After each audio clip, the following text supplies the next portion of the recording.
What's going on, NHL fans, hockey fans in general, boys and girls of all ages? It's me, Fitty Trent, here on the BLV NHL to give you our recap about a great game. If you're a fan of one team, however, between the Buffalo Sabres and the Edmonton Oilers. Now, you look at this game going in, and it's the kind of thing where, the Buffalo Sabres have been such a struggling team. They are the worst goal-scoring team in the entire NHL, believe it or not. They have been doing so poorly on the goal-scoring side, and they've been even doing, it's hard to say this, but not worse, but still not as good on the defensive end. They're 30th tied for the defensive end on the defensive zone with allowing, 4 goals every single game, it seems like. They are at the bottom of the barrel. They are the worst team in the Eastern Conference compared to the Edmonton Oilers, who everyone really, honestly, probably believed that they were going to be doing absolutely outstanding this year. I mean, everything was set up. I mean, Cam Talbot, he was looking great last year. Connor McDavid is a year older. Draisaitl will be in his starting to be even better of a player. But what happens? That does not happen whatsoever. Instead, Edmonton is right at the bottom of the Western Conference, struggling with the Arizona Coyotes, the Vancouver Canucks, and themselves. It's like a flashback many years ago. So honestly, both these teams, they had a lot to prove. They had their pride on the line, so they needed these 2 points just for pride, just for joy going into that All-Star break this upcoming weekend. So we start off this game, and honestly, when we start off this game, to be completely honest, Edmonton had the majority of the possession. Yes, Buffalo had their odd chances here and there, but overall, majority of the possession was to Edmonton. Then Buffalo's Jake McCabe takes a stupid holding call. So what happens? They go on the power play with Edmonton, but Edmonton, they don't really do anything with it. They're kind of just passing around. They only get really 2 opportunities on the net, but Robin Lehner was there to stand tall. And then Buffalo ends up getting their revenge power play. That's right. Adam Larson comes in, hooks one of the Buffalo Sabres players. He goes down, and that's when Buffalo goes on the power play for the first time that game. And who comes out of nowhere? Sam Reinhart, another number two. I'm going to keep on repeating it. Number 2 overall draft pick the year just before Jack Eichel. They got Sam Reinhart instead of Aaron Ekblad, who went number 1. And honestly, I know a lot of people have been thinking that Sam Reinhart has been a complete and utter disappointment there in Buffalo. I really like him. I think he's a really good guy. I think he's a good, hardworking player. And honestly, tonight, out of all nights, he really stepped up tonight because he did get the first goal of the game, assisted by Rasmus Ristolainen. Another kind of, disappointing defenseman. I'll just say that. He's been disappointing this year. And Jack Eichel with his 27th assist. And then Buffalo, once they score, they start ramping up the intensity. They start looking better and better. They start being able to throw more pucks on the net. They're just peppering Cam Talbot. But Cam Talbot, so far, I mean, he looks like he's up to the task so far. Second period starts, and Buffalo, bam, immediately, Ryan O'Reilly comes out of nowhere, scores his 12th goal of the season, assisted by Sam Reinhart once again, and Scott Wilson. This guy, he used to play for the Pittsburgh Penguins. Then he went to the Detroit Red Wings. Now he's with the Buffalo Sabres. He's playing on their second line. Believe it or not, Evander Kane has been demoted from being one of those top line players all the way down to being a third line guy, and for this Scott Wilson guy. And Wilson has been playing very well. And then next thing you know, there's another penalty. Another penalty by Jake McCabe, who just kept on taking penalties time and time again. But luckily, they killed it off. And then Buffalo, right after that, they score another goal. Zegmas Girgensons, assisted by Kyle Okposo and Jack Eichel once again. Then they start getting a little bit rough. They start pushing each other around, start fighting a little bit. And then Buffalo, once again, Jack Eichel, his 20th goal of the season, assisted by Ristolainen and Kyle Okposo. And that's it for Cam Talbot. Unfortunately, he gets yanked. The hook comes out. They pull him off the entire ice. And Al Montoya has to come on. And believe it or not, this is Al Montoya's 3rd time ever playing after Cam Talbot has led an amazing amount of goals. That's the kind of thing where Al Montoya has had to come in to bail out Cam Talbot 3 times. 3 times! Remember the conditions on his draft pick. If he plays more than 5 games in the NHL this entire season, that means that they have to give up that draft pick. So it's the kind of thing where if he just plays 2 more times, they have to give up that draft pick. And by the looks of it, They might have to actually start doing it. Then Edmonton takes another stupid penalty, and this time, who is it? It's Zach Kassian. And as an ex-Canuck fan, I'll be the number one to say it. Zach Kassian takes stupid penalties. I will be the first one to say that he takes so many stupid penalties. Granted, he was doing very well with Edmonton back in the playoffs last year, but he still takes so many stupid penalties, and you could just see it. Edmonton was getting frustrated. Zach Kassian was going after players just before they hauled him off. And what happens right at the end of that entire period? Ryan O'Reilly comes in. It's his second goal of the night, assisted by Reinhart and Eichel. Obviously, those three guys have been doing absolutely amazing. Third period starts. Oilers are starting to get themselves down. You can just see it. They're not getting as many chances. They only had like 2 really great chances that entire game. But Robin Lehner was up to the task, making some very, very good, solid stops. They start getting aggressive, trying to build up some momentum. Their fans are behind them still. They're still chanting, "Let's go, Edmonton." But unfortunately, to no avail. It did not work whatsoever. As you know, Buffalo, honestly, they were able to hold off this entire game. They were able to, just win this game, scoop up the victory. And Robin Lehner was able to only get his 9th win of the entire season. And it's also the kind of thing where, he gets only his 2nd shutout this entire season as well. And Robin Lehner, I like him. I think he's a pretty good goaltender. I just think that he has a bit of a temper issue. And it's just the kind of thing where, he played so well tonight. I'm so glad that he deserved this shutout. And the Oilers, honestly, they were nowhere to be seen whatsoever in this entire game. I mean, yes, they were there physically, but, offensively, they were not giving very good shots. They were not giving very good looks towards the net. I mean, Connor McDavid should be your number 1 guy, right? He should be the guy that's deking throughout the entire team and shooting constantly. He wasn't. He only had 3 shots during this entire game. Anton Slepyshev had double the shots of what McDavid did. McDavid, he was a -1 in this game. He had 2 takeaways. Besides that, he did nothing in this game whatsoever. He's been a very, very, well, I won't say disappointing. Just he's not been the McDavid that we all expected. When this season started, we expected to see McDavid be another 100-point guy leading his team to that President's Trophy, right? Wrong. What we're seeing is Connor McDavid, he's slowly starting to ease out a little bit of a whimper, and the rest of the guys around him are really doing nothing whatsoever. Leon Draisaitl, this guy has slowed down dramatically. -2 just tonight. He also had 3 shots on goal. He did have a few hits. He did have a few face-off wins and stuff like that. But honestly, Leon Draisaitl, he's been pretty much invisible this entire year, in my opinion. Mark Letestu, hello? Remember when you signed this guy to be your new 3rd-line guy? Look at him now. He's playing on the power play.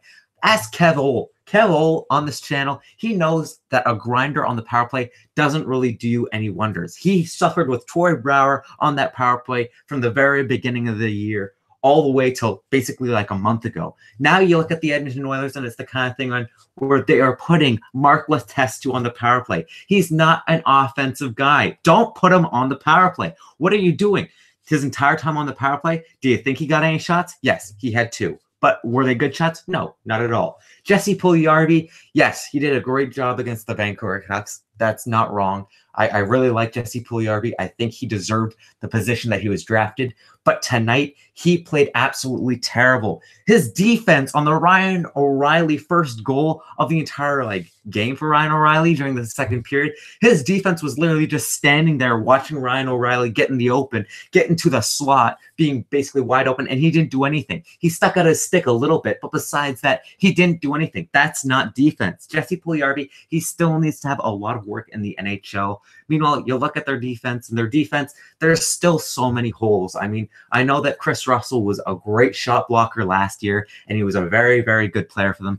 This year, honestly, I mean, he only had 1 block tonight. He was usually getting at least 3, 4, 5 big-time blocks during last year. This year, he wasn't doing that whatsoever. Adam Larson, John and I think everyone here on the BLD NHL is just so appalled of what has happened, during what that trade was way back when it was just Adam Larson for your, Taylor Hall. You can still see that trade is not doing what it needs to do because Adam Larson, he's decent. He's an okay top 4 guy. Sometimes he can play top 2 minutes, but other times he's very much of a letdown, only playing top 6 minutes. Oscar Klefbom, he's very inconsistent this year. I mean, Sekera, he needs to retire. Matt Benning, why did you pick that guy up? And then you look at the goaltending, and honestly, last year I was concerned about the goaltending. This year, I thought Cam Talbot was going to be able to do very well. I thought he was going to be able to stand on his head.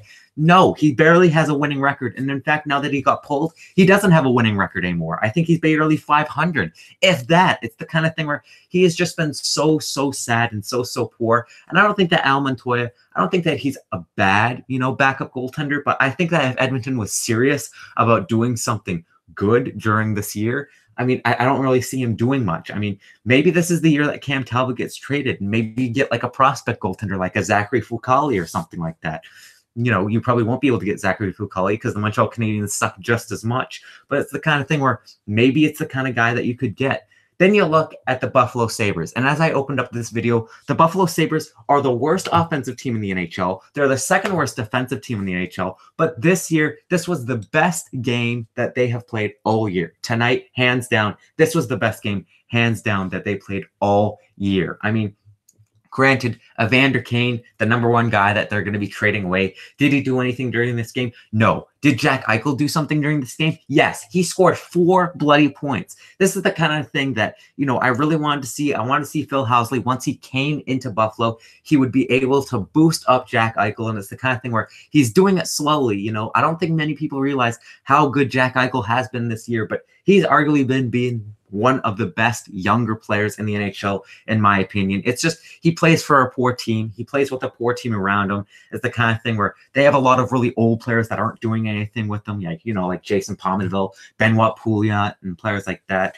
But it's the kind of thing where they're still doing something. They're still being able to, beef up their roster ever so often. Will they be able to make the playoffs? I really don't think so. I think it's pretty much done for the Buffalo Sabres this year. They've been doing that poorly, but it's the kind of thing where, I can see the hope coming through. I can see that, you're growing, you're starting to do a little bit better, throughout the entire season. I think at the end you'll be doing okay, but you just need to get some better defensemen. That's a big thing. And you just need to have more time, because everything takes time here in the NHL. Just like, McDavid will take time, Draisaitl will take time, Reinhart will take time, and Eichel will take time. So please don't worry about it if you're a fan of either of these teams. Buffalo, will they make the playoffs this year? I highly doubt it. Edmonton, I highly doubt it as well. But as I said from the very beginning of the season, if Edmonton wins that first overall pick, I'm quitting hockey forever. So for all of our sakes, I hope that does not happen. Looking at the chat right now, will Thomas Hertl be fine on his hit on Kulikov? Honestly, Rob Iman, I think that he might be. I mean, I know that Hertl has not been really that much of an aggressive player before, but he's kind of been on the teetering edge before. And honestly, looking at that hit, I honestly think that, it might be suspendable. So I would not be surprised if Thomas Hertl does get fined for it. Von Huck says, hi, Fitty Trent. What's going on, Von Huck? I hope that you're enjoying this. Where's John Klingberg? John will be in the chat right now. He is indeed in the chat. Is it time for Edmonton to call up their third goaltender? Rob Iman says their third goaltender is Loret Brissett. All right. You're not going to get a very good goaltending duo whatsoever if you're guys like Brissett or Montoya. You need to get a better backup goaltender. You need to look at getting a Peter Mrazek or something like that. You need a guy that's almost a starting goaltender, and a starting goaltender for sure, to really have a solidified, great NHL team. Look at the Pittsburgh Penguins. They had Fleury and they had Matt Murray, two of the best goaltenders during their time. So honestly, they were doing so well, and now it's just Murray. And Pittsburgh's not doing terrible, but they're not doing as well as they were when it was with Marc-Andre Fleury. Austin says, knock him dead, dude. Great recap so far. Thank you very much, Austin. I hope that you guys are enjoying. John is in the chat here. How's it going there, John? T-Mac might be out for the season. Who are you talking about? Cam Talbot to the New York Islanders, says Von Huck. I could see that. Talbot is having a bad year. And Robin Lehner to Chicago, says Rob Iman. Chicago definitely needs that goaltender. It's the kind of thing where, with Corey Crawford being out, I know that Jeff Glass, he is being an okay goaltender for right now, but Jeff Glass, he's 32 years of age. He's not going to be able to continue on doing this time and time after again. I think it's going to be more like an Andrew Hammond scenario, if you guys can remember that guy. He came into the league. He played absolutely incredible, went 30-1 during the entire time that Craig Anderson was injured 3 years ago. and it was an entire great time. He led his team to the playoffs single-handedly. They got swept out in the first round, and then it was the kind of thing like after that, he was the backup goaltender for a couple games, and now he's in the Colorado Avalanche minor. So I think that's what Jeff Glass would be. So I would not be surprised if Robin Lehner does end up going to Chicago. But if that's the case, I think that they need to still get that like franchise goaltender. They need that new young goaltender. They need that new goaltender like Dominic Hasek or Ryan Miller. You know, they've always had great goaltending in Buffalo. So now that they don't, it's really, really sad. I think Hurdle gets a maximum fine since he has no history. That might happen. That might happen. McClellan could be fired after this season, says Rob Iman.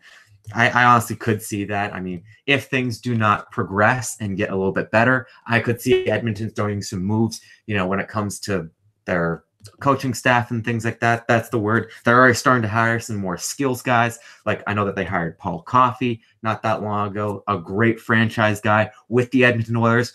But then again, you look at the opposite side of the spectrum, and then you looked at what Craig Simpson did for that entire decade that he was pretty much the general manager and the coach. He did nothing for the team. Then you look at Wayne Gretzky when he went and sat on his floaty chair and did nothing with the Edmonton Oilers for the entire playoffs last year. They kept on cutting to him, and he's just sitting there like this. He's like, "Yeah, I'm Wayne Gretzky. I'm just sitting in my chair.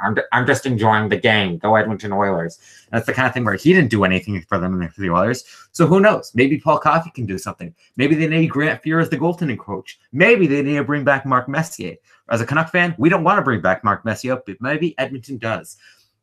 Thank you very much for watching this. Watching this entire video there, guys. I hope you guys did enjoy this recap of the Edmonton Oilers and the Buffalo Sabres.